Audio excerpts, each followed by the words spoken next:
First District Association started back in 1921 with 11 member creameries that set out on a path to put a focus on providing a more consistent, high quality milk and making sure they had the right market for them.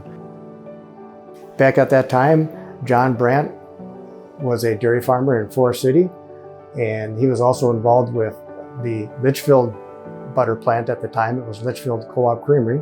And John Brandt was very instrumental in initiating I guess you could say, the consolidation of a number of small butter creameries into one. Well then, as time evolved, the plant at Litchfield was primarily the processing plant. They're the ones that took the cream in, processed it into butter, and marketed it. But then there became another involved partner, and that partner is called Land O'Lakes. And Land O'Lakes is truly a large marketing cooperative. And so, in essence, First District Association was the first district processing operator producing butter under the name Land O'Lakes that would be marketed throughout the United States. First District Association has just under 750 farm family owner members. Within that 750, give or take, also consists of member creamery owners as well. So we are very grassroots. We're very, very proud of our relationships with member creameries, other co-ops that consist of that total membership and support First District as a co-op. My grandfather, Carl, came to the United States in 1873 when he was 14 years old. And he bought the first 80 here in 1891. And then he got married in 1893, and they lived in a dugout west of the place here for 2 years. I bought the farm in 1975. I guess the rest is history. My dad sold cream to Bannock Co-op Creamery, and then in the 1960s they started to take whole milk. So we hauled canned milk into Bannock. And then I think it was 1960 when I went into service, then he put a bulk tank in. And then Bannock came out and picked up the milk until, and then they would separate the milk and make butter out of the cream. And then the skim milk went to First District. But then now after 71, it went directly to First District. As far as the dairy industry evolving and our farm being part of it, we actually went from selling canned milk to bulk milk in 1956. And that was the time we went from the small local creamery to a larger creamery and the bulk trucks. And after that, the continuation of the consolidation in the creameries has continued, and now we've been selling milk to First District for about 15 years. Now with the expansion at First District, it has evolved into a huge enterprise, not only marketing milk and cheese, but also the value of the whey and the lactose has created a whole different revenue stream in the dairy industry than what our ancestors would have had when they were just selling butter or cream. And now we've got a whole new avenue to get revenue out of besides just milk that we're selling. Well, I grew up on a dairy farm, and so I kind of wanted to stay in the dairy. And First District had a good reputation, and they were a family type organization, and we worked for the farmer. So it was a great fit.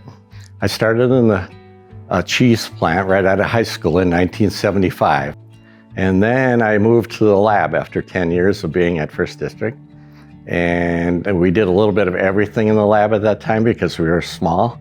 And so everything from checking antibiotics to checking the farmer's milk for fat, protein, lactose, etc., and bacteria, plating, our product we were making for different microbes, etc.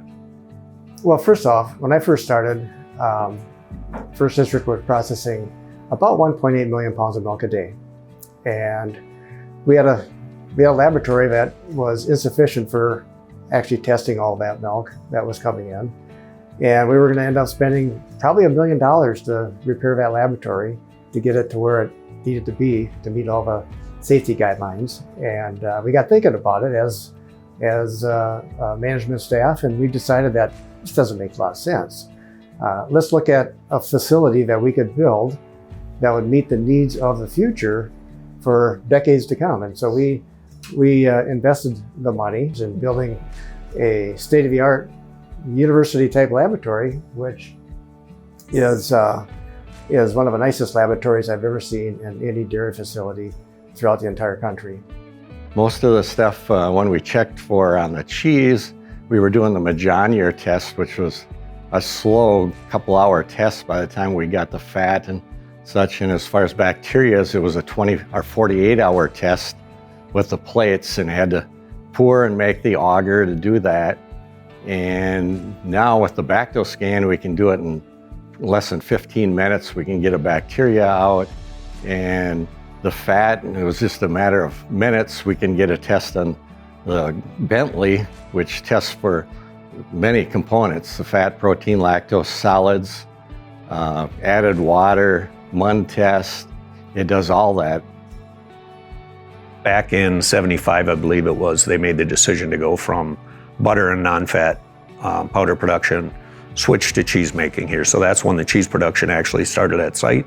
Ran that equipment all the way up until 97. So as you can imagine, that equipment was very old, and it was the first of its technology. So at that time we had cheese tables, so all of the curd from the vats would pump over to the tables, and it was very manual. So the operators would literally hand salt the curd manually, and then when we go to unload it, there was a lot of manual shoveling of the curd to get it off and get it into a final packaging. At that time, we were going into steel barrels, steel 500-pound barrels. Those barrels, I think, weighed around 67 or 70 pounds. So all the operators were manually handling them barrels all the time, along with the rest of the physical work.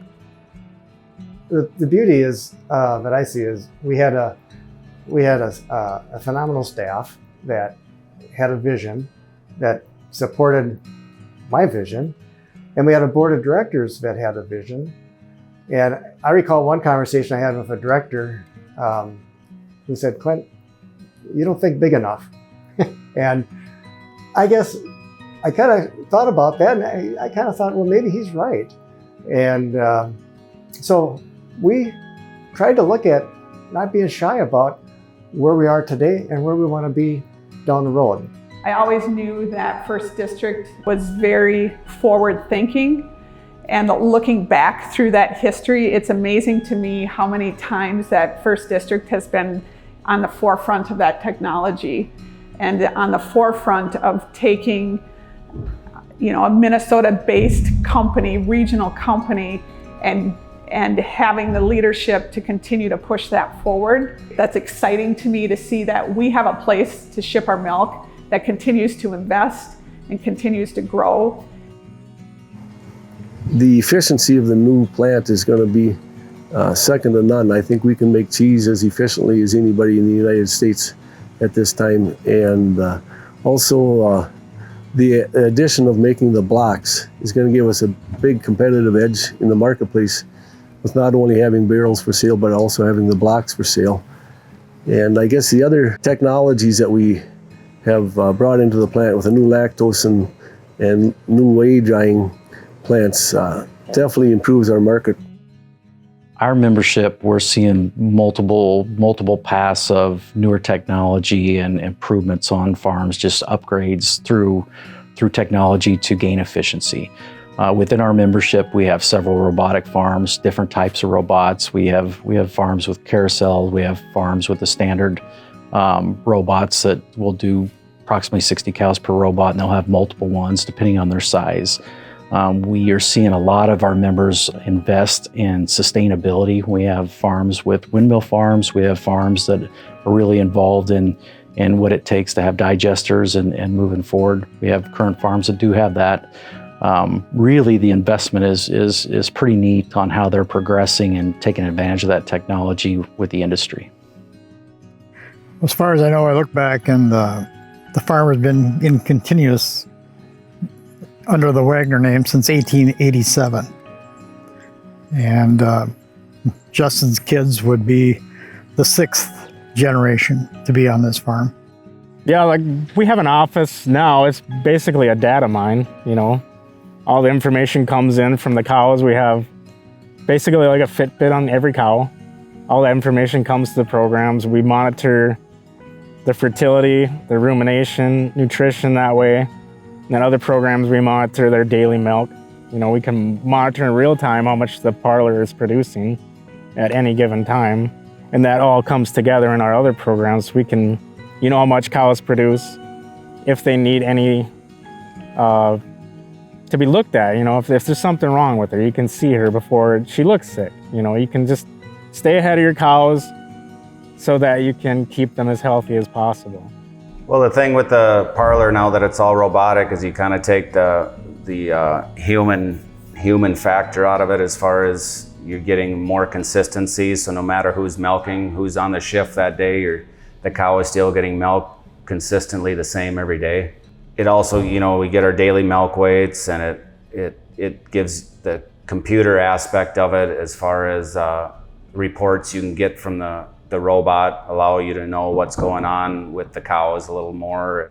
Probably some of the biggest items that have happened here would have been starting in '97 is when we built a brand new cheese plant. So I've been here long enough to see both transitions into 2 new cheese plants. At that time, that was a huge step for us. That was a major expansion that time, but also a lot of new technology into the new cheese equipment. That tons of improvements from where we had been in the past.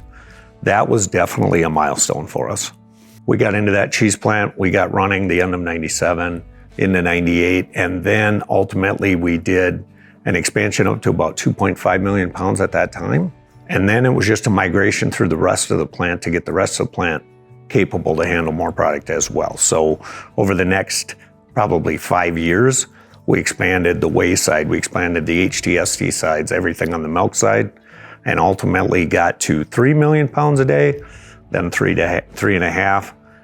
Once we got to 3.5 million pounds, we really started the master planning into the future. So what's going to be the next step, and how can we take this plant to its maximum capacity?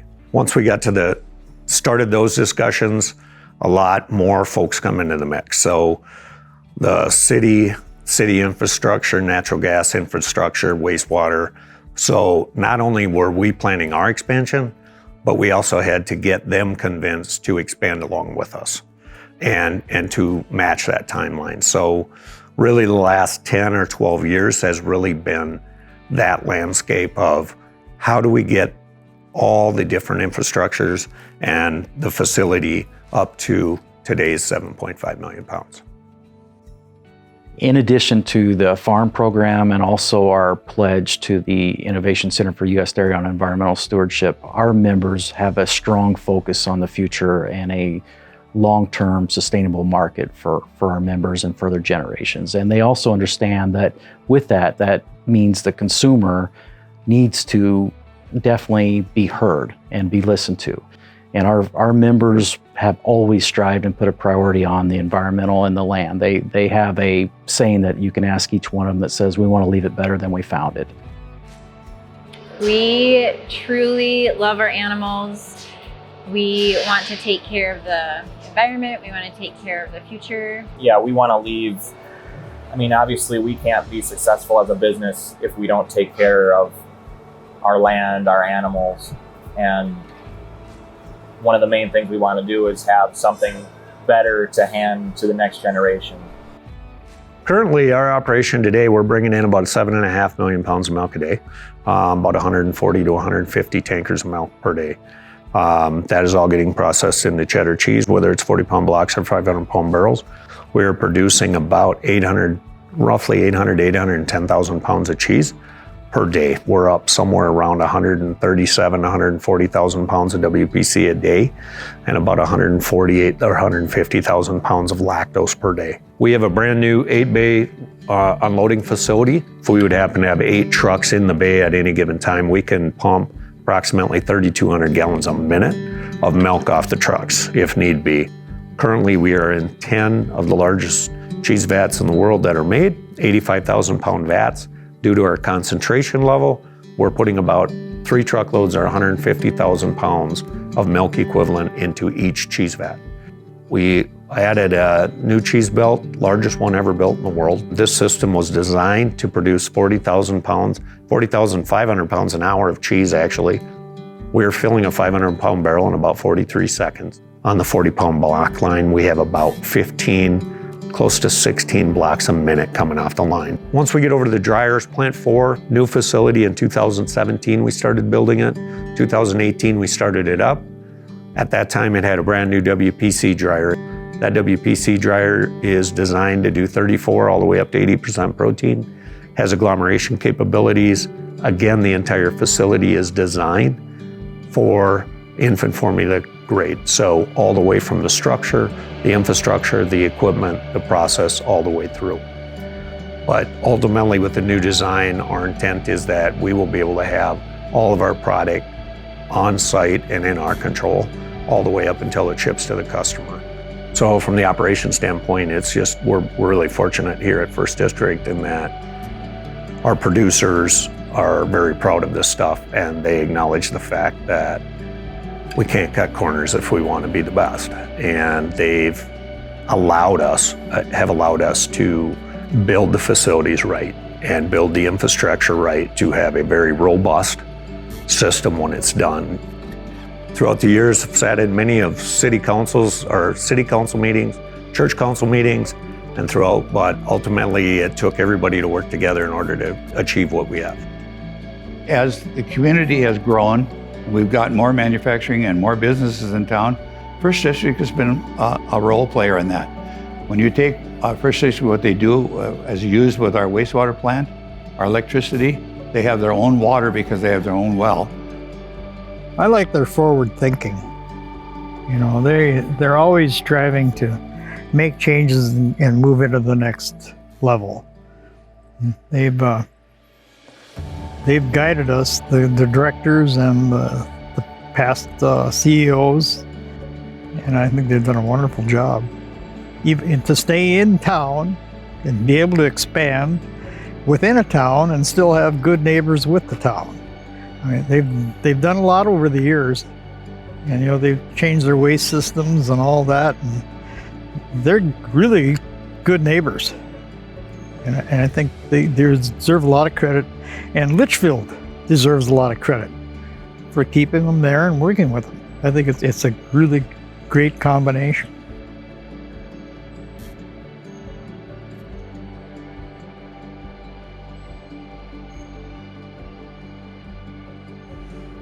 I really think it's innovation. If you look back in our history, we've always innovated. I'm very proud of First District. I'm very glad that I became mayor, so I got to know more about them. I think anybody that could walk beside the people at First District could understand the impact that they make, not only for their employees, but for everybody in the world. Today, we are still that grassroots cooperative. As back in 1921, we still have member creameries that we take a lot of pride in having a partnership with, and we still put a focus on providing the most high quality, consistent product that we can to make sure we have a long, sustainable market for further generations of our member families. Being able to work with a co-op that was grounded and trying to do its best for its member owners. And in addition to that, just seeing how the facilities transpired from what used to be an old creamery to now being one of the most modern, state-of-the-art dairy processing facilities, if not in the country, in the world. And still farmer owned. And still farmer owned. Yeah. That's a big part. Just keep it that way.